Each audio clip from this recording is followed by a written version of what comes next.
This episode of Own the Grey is brought to you by I Am. Discover your unique talents, realize your potential, and align to your path. Take the first step to uncover your life purpose by visiting debrajones.ca/courses.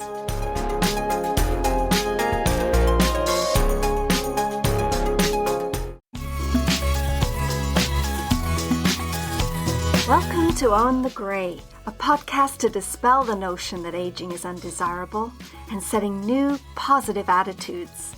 I'm Deborah Jones, and I believe you can be vibrant and healthy throughout the best years of your life.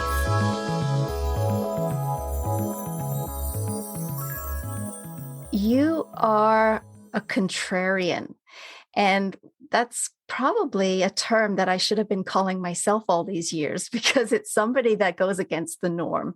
Would you like to explain to us what it means to you? Yeah.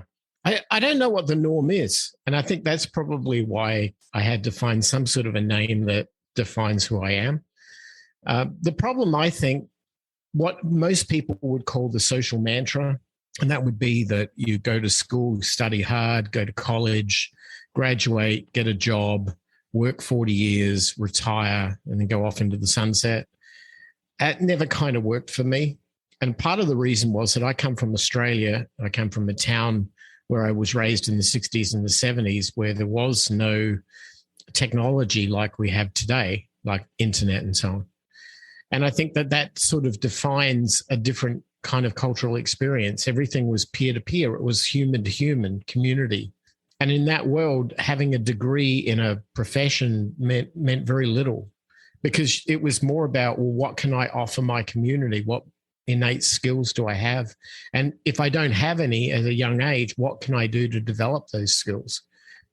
My experiences are kind of unusual. I fell into the world of technology when I was in my teenage years. And this is in the 70s when there really was no such thing as a personal computer. I, in fact, bought the very first ever personal computer that ever came to Australia in about 1977, 78. And I was that geek in his bedroom learning how these things worked. And there was no one who could teach you anything because we were on the forefront. Mm-hmm. And I think that taught me that from a very young age, if I was going to learn something, I had to do it myself.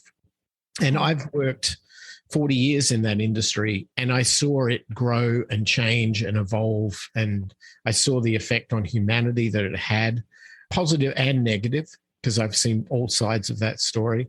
And then I realized at the end of the day that what got me through it, and I mean, I did well out of that industry, but I was never rich in that term of, 1%ers or whatever. I was never that guy.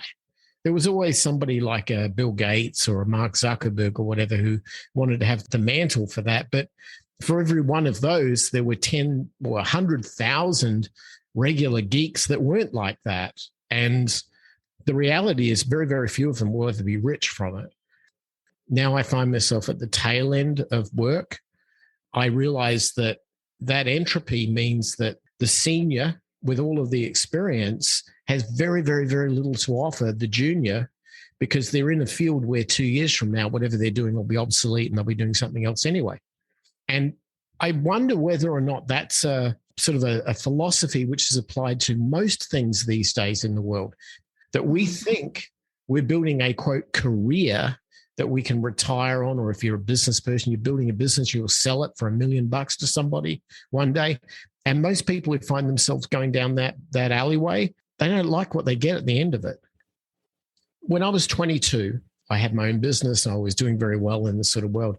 I came face to face with my father passing away. My mother called me one night and said, "Dad's had a heart attack." I ran to the house. I got there. He was gone in the ambulance. I got to the hospital and there he was, dead.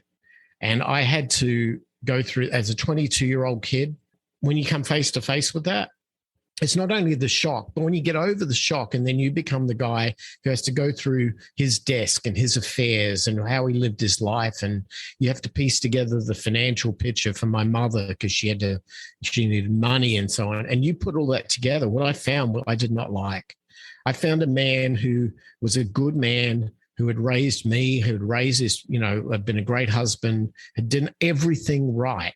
He worked for the same company for 40 years. He did all of that. And when I pieced together the end result of that, there wasn't much to show for it other than the fact that he had worked for a corporation for all those years that were involved in building roofing materials. And for the vast majority of his career, he was working with blue asbestos. And that company did not know I'm sure they did know the carcinogenic impact of asbestos on lungs, but he died only 2 years after he retired from a heart attack from complications of lung cancer that was given to him when he left his company. And when I put these pieces together, it was like, there but for the grace of God, go I. I am not following my father's footsteps. And as so many of my friends, they had parents who were doctors, and so they went to medical school or, something like that. Mm-hmm. I did the polar opposite. After my mother was settled down and after a few years had passed and everything seemed to be copacetic again, I got on a plane. I came to California and I moved away from my home country, my home city, and I wanted to start my life all over again. And I did. And that helped craft me. But when I came to the United States, having 25 years in another country that thought differently and acted differently, and with all of these experiences of wisdom at such a young age, when I landed in LAX and I started to see what was going on about me, and I eventually went into the workforce and I had, lunches with friends and they tell you about what was on their mind, what were concerning them. I looked at the whole thing and I saw my father. And I'm like, you're taking this crappy job you're working at for 50 hours a week, battling through LA jungle commute every day, an hour in, an hour out. You're stressed out. You've lost yourself in the process. Why? So that you can have health insurance to keep your family safe. That's your rationale. And that was the story they all told me. And I looked at it and I said, there's a problem here. And I, again, reject this social mantra. Mm-hmm. And that's how I became a contrarian.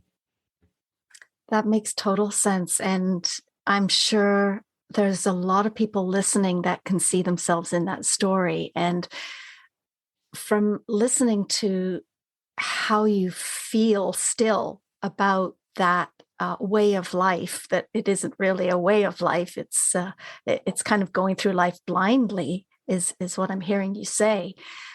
You have discovered that there are different ways for us to live our life. You have a different philosophy.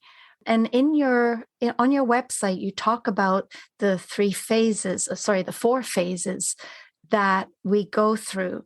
And I think it's very important for people who have seen the big picture to actually explain it to those of us that don't see it yet. So with that, what could you summarize as far as those phases of life? What did you discover? Well, everything is in balance in the universe, and we need to be as well. So that'll be the summation of what I get. Now, let me tell you how I get to that point. When I looked at life, I looked at my father's experience and I looked at all my friends' experiences. And as I got older, I'm 57 now, I look back at my own experiences. And I realized that it's very, very hard, particularly at a young age, to understand the net effect of actions that you take in youth.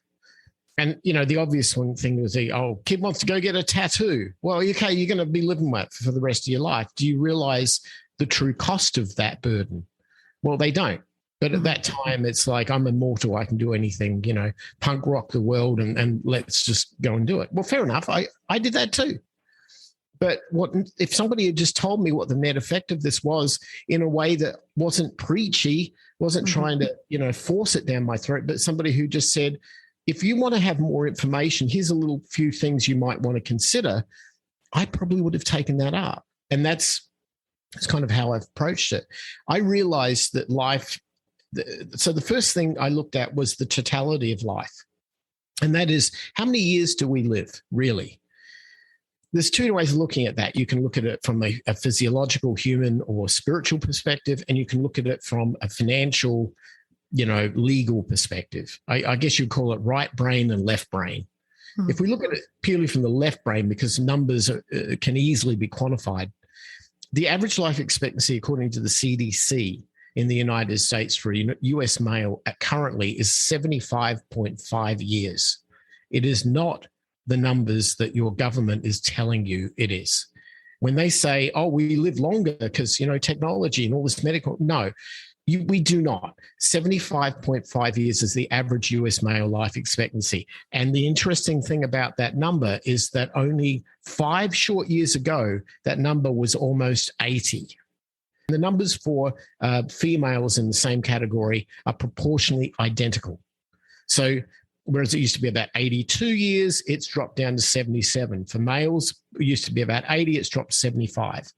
We are not living longer.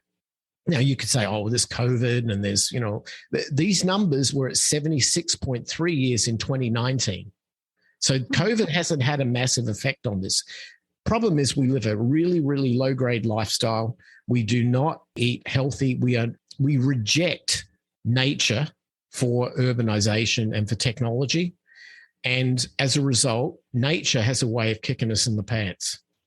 So I start with that number. So I said, well, let's look at life over that lifespan. And let's go with 80 because it's an easy divider.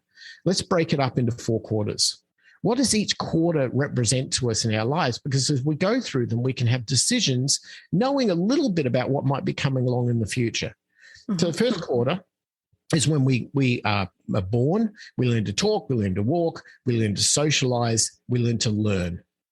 And the idea at the end of that in our teenage years is we hope we're not so, nasty and a toxic waste of a person to enter the world. But that's our first quarter. Right. And most of it is under the umbrella of our parents. So we are somewhat protected from the world, but to some degree towards the tail end of that, we are thrust out of the nest and into the world at some point. Got it. The second quarter is what I would call the building quarter. And this is the quarter where we build a life. We build an identity, a family, a house, a career. We build things that make us us. We build our id. And with that, it's a very, if you ever do anything in terms of business and you understand what new ventures are like and how you capitalize a new venture, you realize that they're very capital intensive. If you were building a factory, you'd have to go and borrow a lot of money and break ground and build the work centers and the factory structure before you can produce product number one. And that's the exact same situation for most people in their second quarter. They have to heavily capitalize it up front load it. Mm-hmm. Then there's the third quarter, which I would call the optimization quarter. And that would be what often is referred to by personal financial advisors as the peak earning years of your life.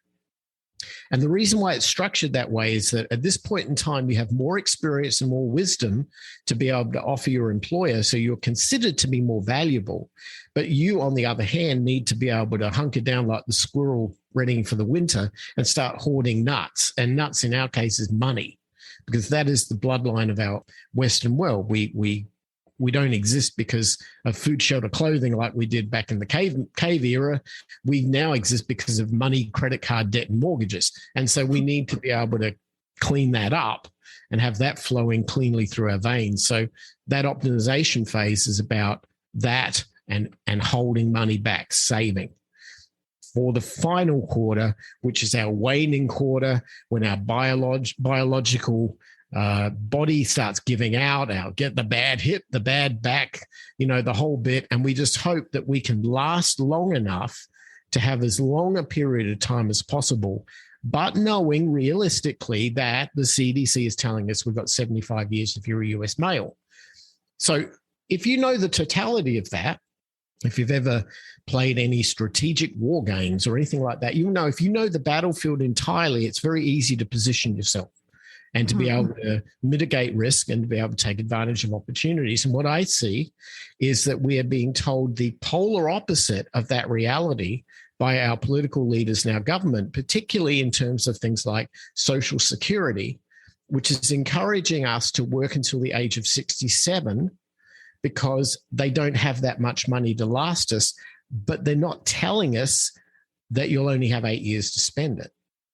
So therefore, it's an advantage to those that have the money, the pension plans, and so on, for you to work as long as possible in your life before you retire, because they don't have the funds there to be able to sustain yourself. And they know these numbers because these are CDC numbers. These are not some think tank out of Texas. This is CDC numbers from the very same government that we trust to keep us safe from COVID or whatever. These are the guys telling us how long we're going to live. None of these numbers are getting to the politicians in Congress. So as individuals, for us, we have to be pragmatic, realistic, and we have to be willing to put fear aside and confront reality, and then ask the very question, now what are we going to do about it? I found out from a very interesting study that the Boeing Corporation did back in, I think it was the late 90s, where they actually took an average worker and they're working out how much money do we need to fund our pension program for these guys when they leave. And so they did a study of life expectancy back then and worked out that if a worker worked until the age of 55 and then chose to retire, they had an average lifespan of 80 to 83 years, and therefore they would fund accordingly. But if the worker was encouraged to stay longer to the age of 65, do you know what the average lifespan was according to their pension program? No. They died at the age of 67 on average. Wow. Yeah. So you work an extra 10 years thinking you're amassing more wealth, but you have a net negative effect on how much time you're going to have to spend it. When I heard that story, I saw my father. He died at 67. I was giving that speech to a financial finance group here in Phoenix, and a lady came up to me after the speech, and I thought she was going to take me on with, some sort of, no, that's all rubbish, blah, blah, blah. Like, I'm just quoting the BBC's articles on what Boeing had published. She comes up and she says, look, I wanted to introduce myself. I'm just a recently retired CFO. I worked at Honeywell Corporation. Honeywell here in Phoenix, where I live, is a big military contractor, not unlike Boeing, not quite as big, but not unlike them. And she said, we did the exact same studies as Boeing did for our pension program. We got the exact same numbers. Wow. Yeah. This is factual data. This is real life. And the problem is that nobody is telling us this. So when we look to retirement as part of our natural calling, as part of our social mantra, and we think all through life that this is going to be how it's going to end, why is it that it doesn't work out that way for the vast, vast majority of people who enter retirement? Now, the other problem is, if you then take the 4-quarter principle and you look at when you capitalize, for example, I mentioned in the second quarter, you're very capital intensive. The way you do this matters, because we are all faced with two major enemies to our own freedom at the end of our lives, or throughout our entire lives. And they both come from the same source, and that's banking. And the first one is the 18-year-old kid sitting at the kitchen table who gets a student loan contract put in front of them, and the parents looking at it, proud of the kid who's going to go to some Ivy League college, and it's going to be $100,000, $200,000, $300,000 of debt. But whatever, we don't care. He'll pay it off because he'll get a really good job and he'll pay it off really quickly. Yeah, that doesn't work. And what happens is that the kid takes on the debt contract. Most kids at the age of 18 aren't even legally allowed to buy a beer in a bar, and yet they're expected to sign that debt contract. And if they're lucky and they can pay it off, good for them. But the problem is, by the time they get to the point where they actually have cash flow to be able to go and capitalize the other things in their second quarter, such as buying a house, not getting ripped off on a car, a vacation for their family or something like that, what they find is that the banks don't want to give them money because they're already paying off $1,000 a month or whatever it is on the student loan debt. What the net effect of that means is that people who would normally have bought real estate at, say, the age of 25 are now being pushed into having to buy it at the age of 35.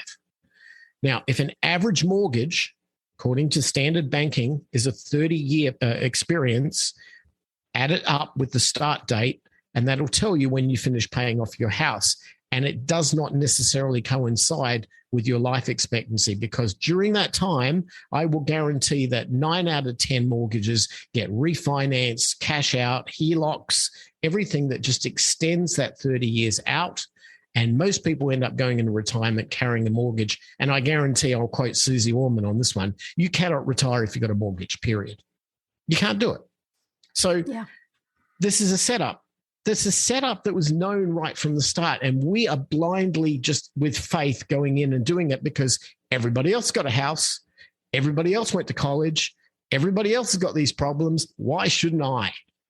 That's where I reject it. And this is my whole reason. Yeah.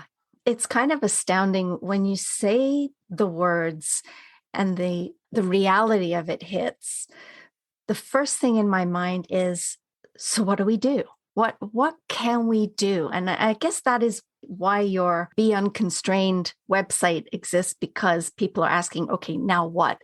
And I noticed that you have certain things that you offer that, depending on where you are in your awareness and what it is you want to do. So originally, for the listeners, I was contacting Myles because I thought it would be good to talk about what to do in retirement. And Myles came back to me and said, well, if you're worrying about money in retirement, you've kind of lost the plot already. You shouldn't be worrying about money in retirement. So if there's anything that you can share with us when what you've just said hits home and we realize, shoot, I don't have a lot of time, I need to make some changes, where would you suggest we start looking? There's one simple statement that will make sense to people if they just understand what it means and they don't reject it. And it's this statement: the rich don't have jobs. Just think about that. How many wealthy, rich people living on yachts in the Monaco harbor with their French Riviera lifestyle and champagnes and caviar, how many of those people have a job? I'd say none of them. If that's the case, and we can point at them and, say, oh, you rich people, you're evil, you're criminals, whatever. No, there's been rich people since the dawn of time. And the reality is they're not criminals. They just do things differently.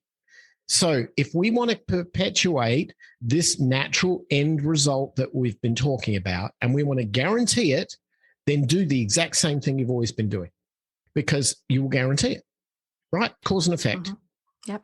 If you don't want to do that and you want to change things, then you have to look for alternative behaviors. And the best way to actually look to alternative behaviors is to look to end result, causal effect. In other words, look at what rich people do that gets them wealth. And the simple starting point is the rich don't have jobs. Okay, so just follow me through this thought process, because whether or not you reject it out of hand, say, oh, I can't have not job, I got a bills to pay, I got my mortgage, I got to, put my kids through school, Yeah, okay, you do, but the rich don't, right? So let's just put you aside and let's look at reality. What do the rich have? Why are they rich? They own assets. Right? They own businesses, real estate, fine art. They own Bitcoin. They own all of these things that are assets. And when they buy the asset, they typically buy it on the basis that it will pay them to own it. And so it's very simple. If you've got a lot of rental real estate, for example, and you've taken the rents from your tenants and you've used it to pay the mortgages off, and say you did 15-year mortgages, which is what I typically have done. After 15 years, all the rent comes to you. If you have 10 buildings or 20 rental units or whatever it is, all that money comes to you. Now you don't work. Now you're rich. The asset continues to go up in value. And at the end of the day, you enjoy the proceeds of the asset. The goose that lays the golden egg forevermore, it's yours. That's no different to a rich person.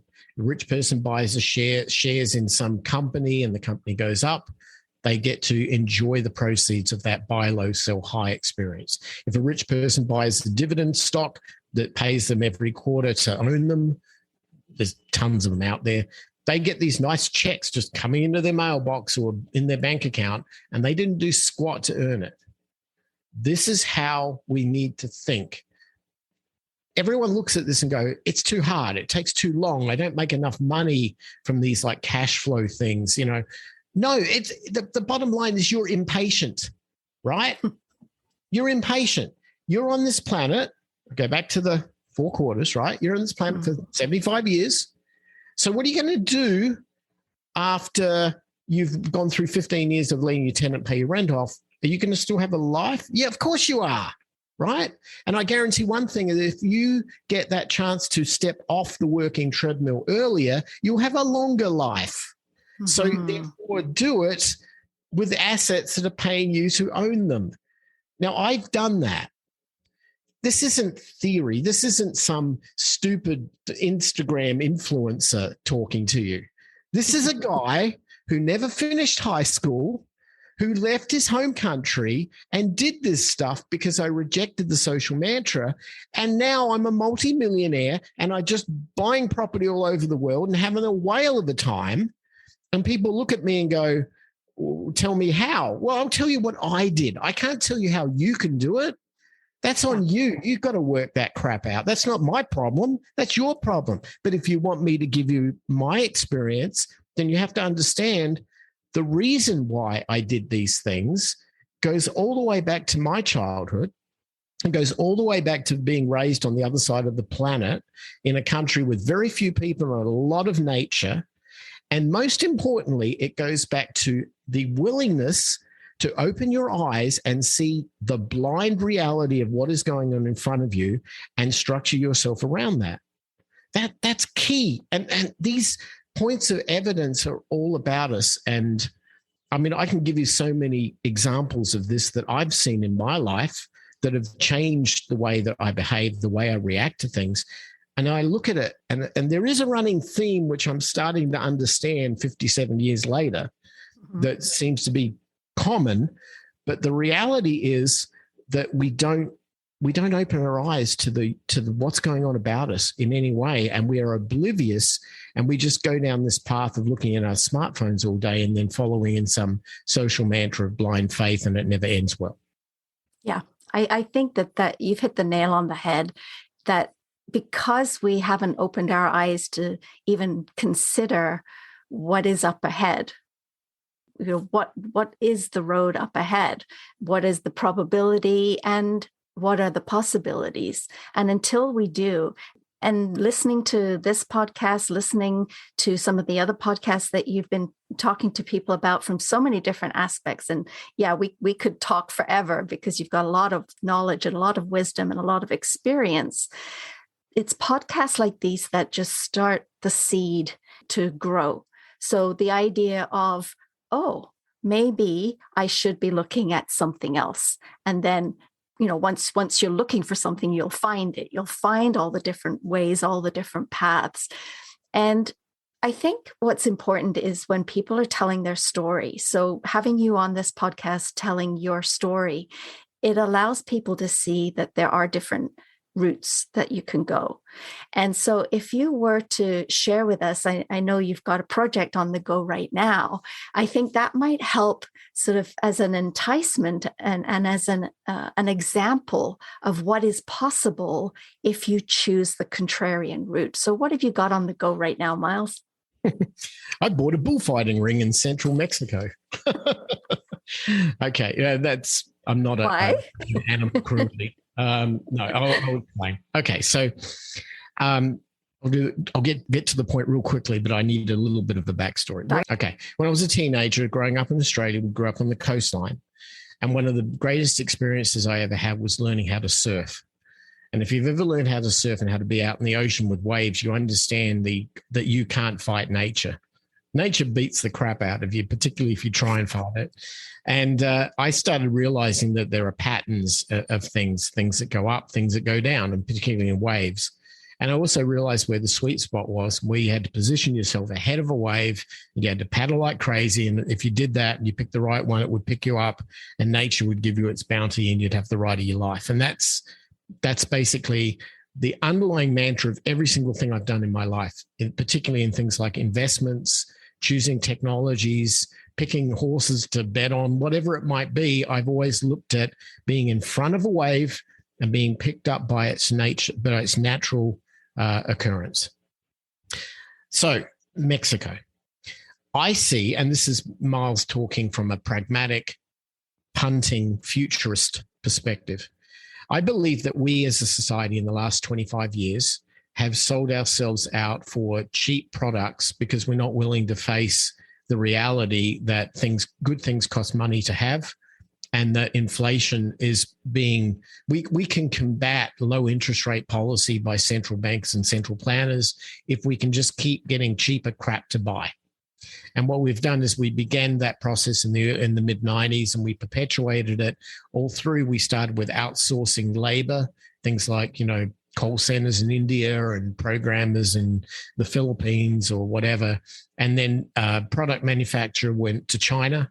So we outsourced to the cheapest possible manufacturing for the lowest quality product. And we created a society which is in effect a Walmart store where every single thing in there has been made in some other country, mainly China. And now they completely control us because we are so tethered to that supply point that if they put the price up, it hurts us. If they change policy, it hurts us. And what we've had to do as a society, as a human race, is we've had to look at behavior that we would never normally in the history, particularly in the United States, the history of freedom and the history of capitalism and so on, we would never have put up with things like humanitarian crisis and the Uyghurs and overthrowing Hong Kong and all of that has been going on in our complete purview. We would never have put up with that if it was Russia. Now, we changed that a little bit with Crimea, but for the most part, we would never have put up with that in the 80s in the Cold War, right? We would always be flexing to try to keep them at bay and stop them doing that. But with China, they got a pass. And they got a pass when they entered the World Trade Organization, and they continue to get a pass day after day after day. This is not a statement against Chinese people. This is a statement against communism. We as a country have rejected it historically. All of the Western world has. And yet in this particular case, we turn a blind eye to it and we say, it's okay. It's China. We'll take their cheap products and so on. Mm-hmm. I saw this behavior changing about 10 years ago, and particularly in the last, say, 6 or 7 years ago. It changes by political variation in Washington. It also changes by things like COVID. We see a world crisis unfold upon us, and we see the origin of that crisis not being willing to be transparent. And as a result of that, there is a lot of pushback on China.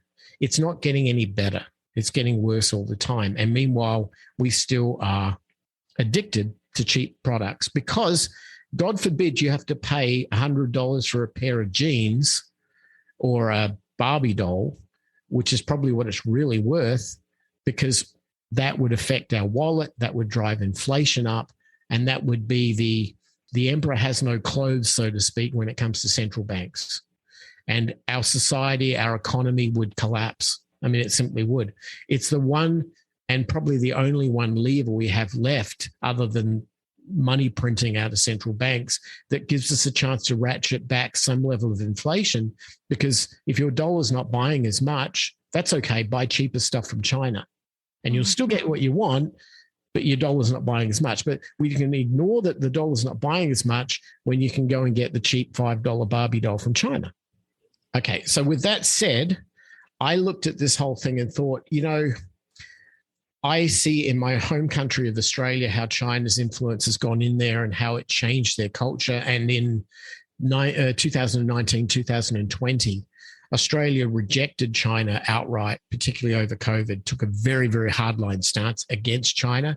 China then stopped all exports from Australia going in. They shut down the farming industry. They completely decimated the country economically by flexing their muscle and saying, well, if you don't agree with what you've got, let's show you how life looks when you don't have us.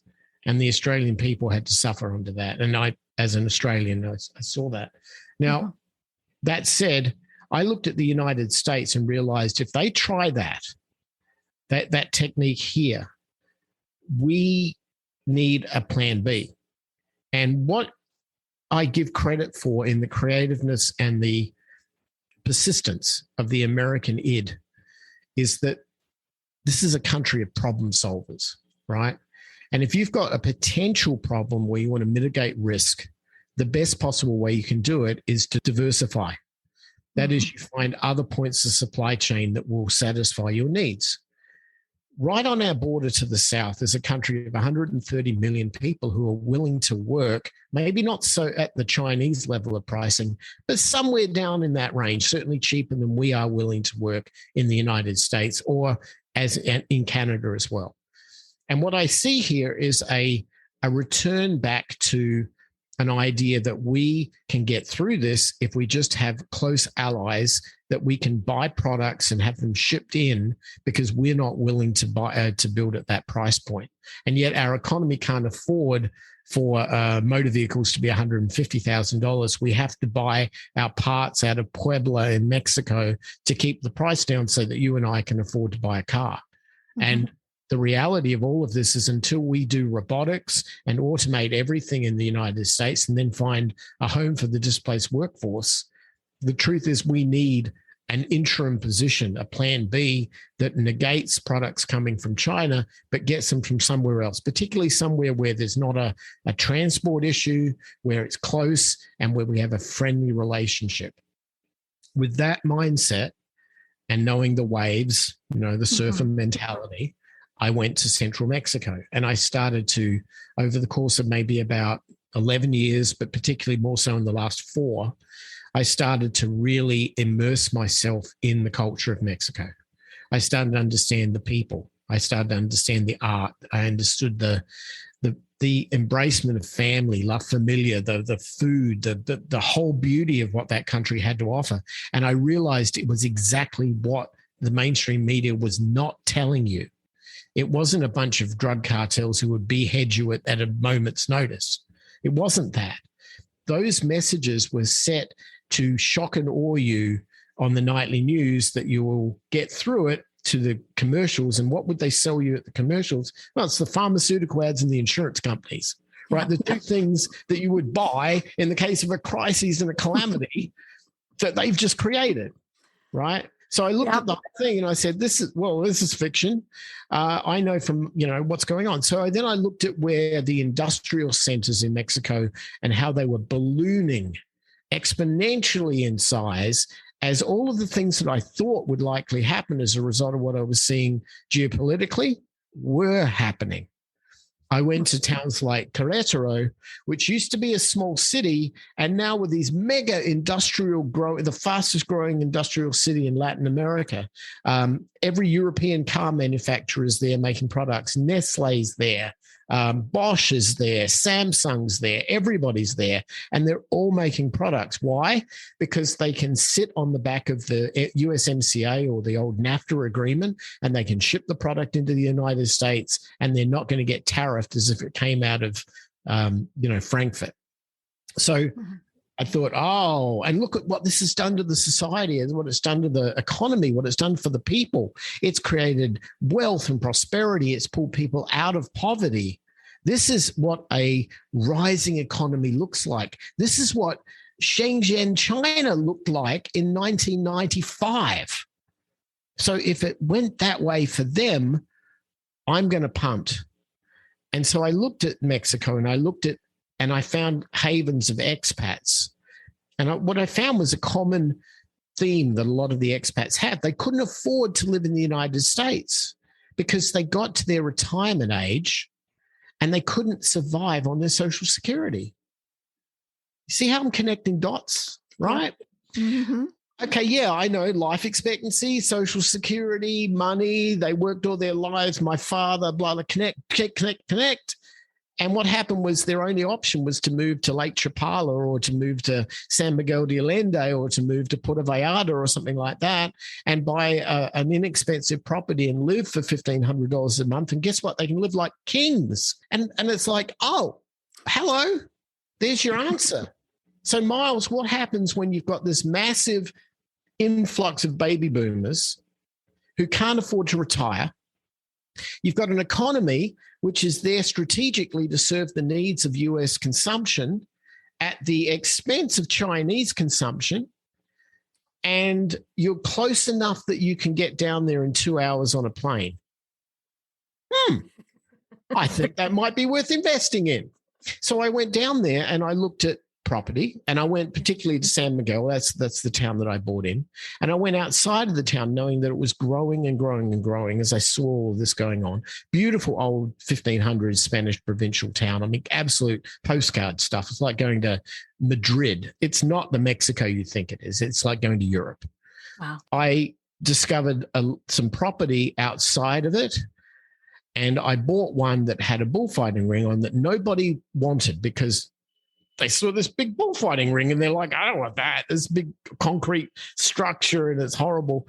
But I saw through that, and I found demo crews and architects who have just gone in there and completely removed everything and returned it back to its natural land. It has the most beautiful views. It's got the most beautiful weather. It's got the most beautiful botany. It's a postcard. Paradise.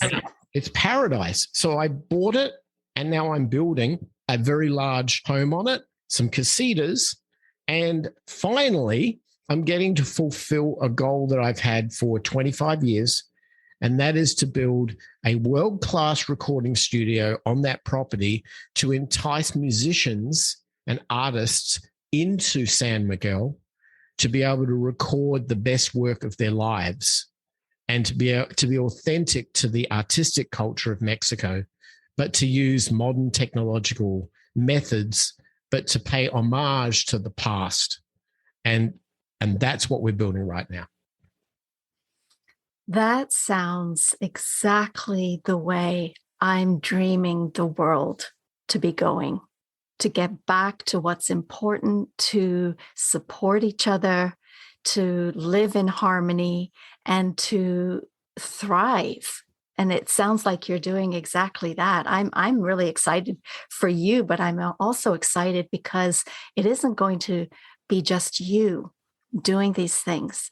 When people realize that they can create something in their lives that would make a difference to themselves, to their family, to the world around them, that's the kind of world that I think we should all be focusing on. There's too much that is fearful and scary in the world. We can turn away from that. You focus on telling people to turn off the TV and stop watching the news and stop watching the ads. And I do the same thing because that's going to keep us in this small-minded frame of mind that is going to slow down or close off any opportunities of getting out of that rut. That life expectancy should be the whole point. The whole point of our talk today is for you to see, the listener, for you to see the big picture of what's up ahead for you. And if you don't like what you're seeing, there are different avenues to go, different doors to open. And I know, Myles, on your website, you have a forum for people, a community for people to get together. And can you tell us what that is? Is it about talking and having conversations with people, or what is that all about? It is about community. I've never been somebody that says I have all the answers. I don't. I'm just very observant, and I'm willing to make statements about what I see through my eyes that may have a different filter on it than everyone else. But at the same time, I respect that other people's filters and other people's life experiences change the way that they see something. And I want to know what that is. Particularly creative people, unusual people who don't think like the average Joe. And what I needed was a way that people felt they had permission to express the things that were deep on their minds that were maybe not shared universally. And so they couldn't go onto Facebook or to Twitter or places like that and make these statements. They weren't trying to be incendiary. They weren't trying to throw, acid out there. Mm-hmm. They were trying to say, hang on a minute, this doesn't feel right to me. And is anybody else feeling it like this? And I think what happened was over time, I started to create this kind of resonance that people started tuning into that frequency.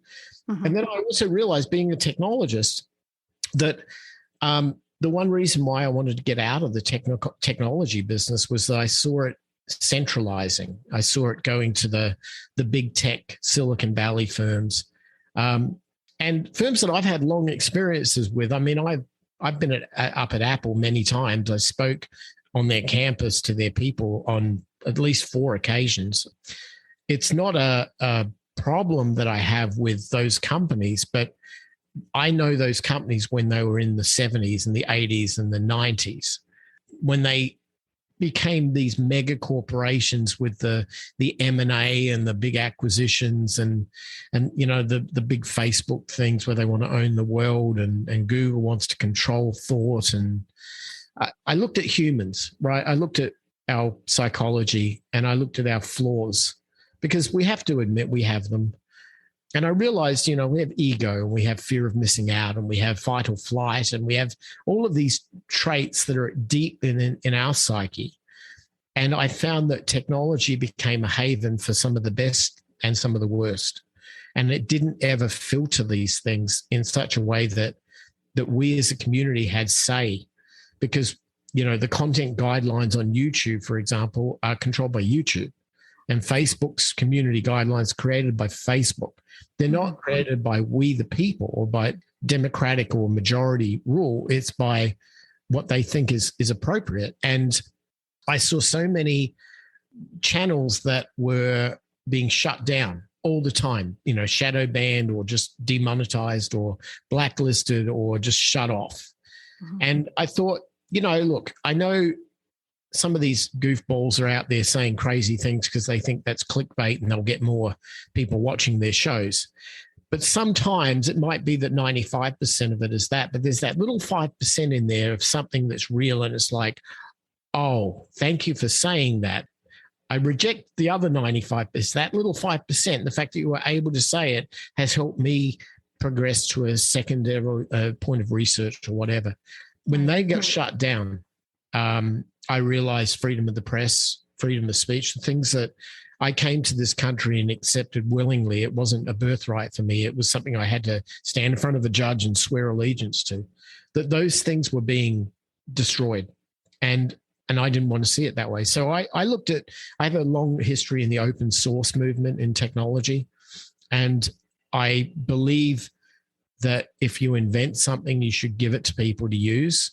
And I went back to my roots and I discovered some technology that supports those principles and are open source.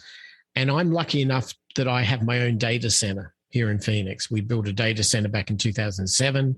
It still runs to this day. I have spare capacity. So I decided that I would build my own server for these types of discussions. It's built on a technology called Matrix.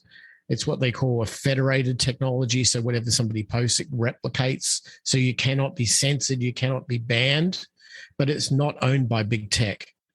And that, the people not being scared to talk about things and to let the community work these things out organically has made this server very popular. And people are now on there talking about all different things, but there's no conflict. I mean, it's not like some Twitter comments.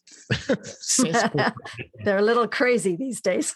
Yeah, they are. But I can honestly say the people on our servers are good-hearted people who question the same things that I questioned. And I think, that helps, right? We all are looking for answers.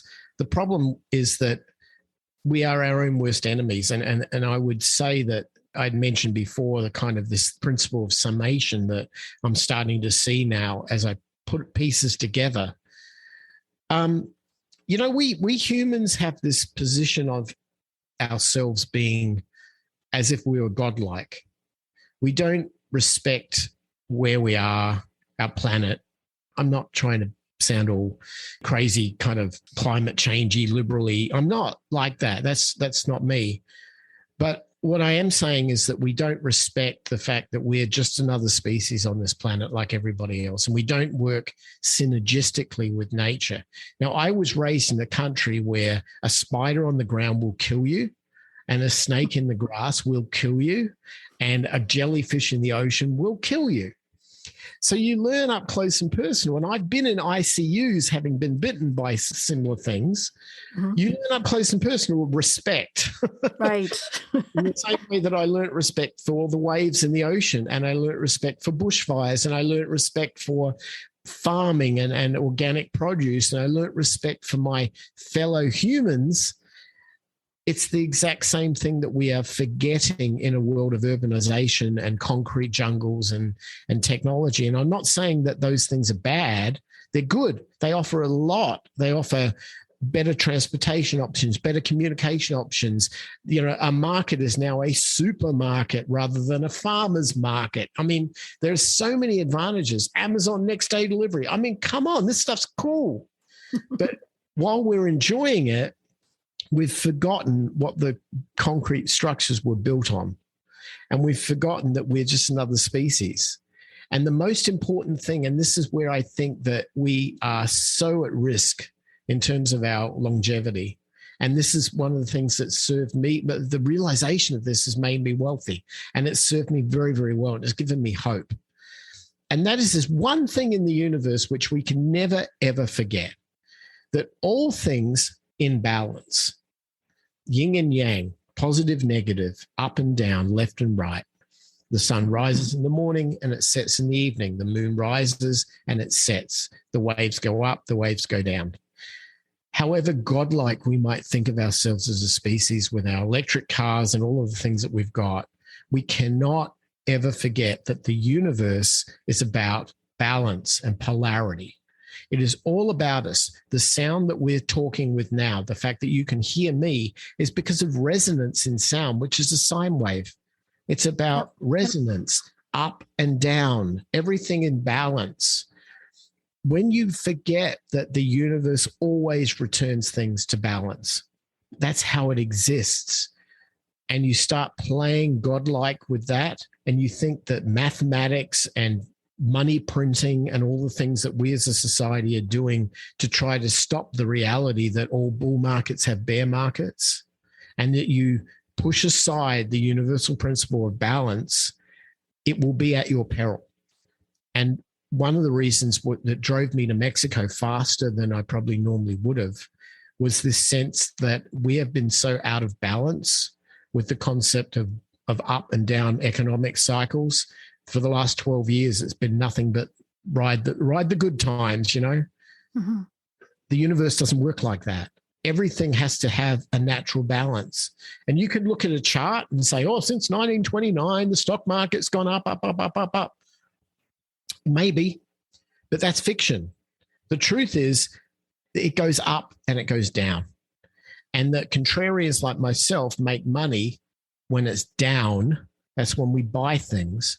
And when it's up is when we sell things, like the surfer riding the wave.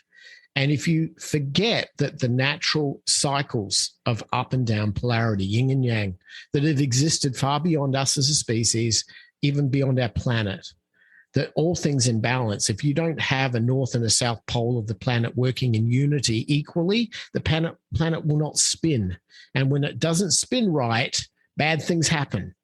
Mm-hmm. And the reality is that we forget this, and we forget it at our peril. And if someone was to say, Myles, what are you trying to do? Like predict the future? Yeah, because I'm trying to buy something now that's a bargain so I can sell it in the future. That's how I've made my money. And if I understand that all things in balance, it tells me the game plan right there. If the market's way up and it's been up for a long time, it's going to crash. When it crashes, that's when I can make my money on the buy at the bottom, right? It happens this way. That's right. And I think that we are just fooling ourselves with our phones and with our 21st century technological distractions, and we're doing it at our peril. And at some point, we have to return ourselves back to who we are, why we're here, what we do with our lives, the things that make us happy, our families, our passion about what we do, our creativeness, the great things about our species. We have to be able to get back to that. And if we just distract ourselves away from even thinking about it because, I've got a meeting in 5 minutes I've got to get to, and my smartphone tells me to put the garbage bin out, and, so-and-so's just commented on my Twitter feed and upset me. If this is how we're going to live our lives, it will be at our peril.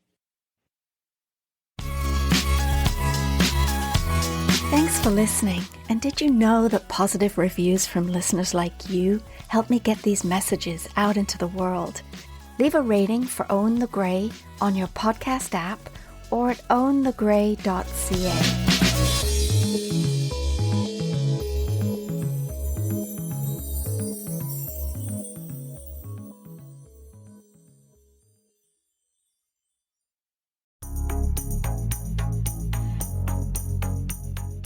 This episode of Own the Grey is brought to you by I Am. Discover your unique talents, realize your potential, and align to your path. Take the first step to uncover your life purpose by visiting debrajones.ca/courses.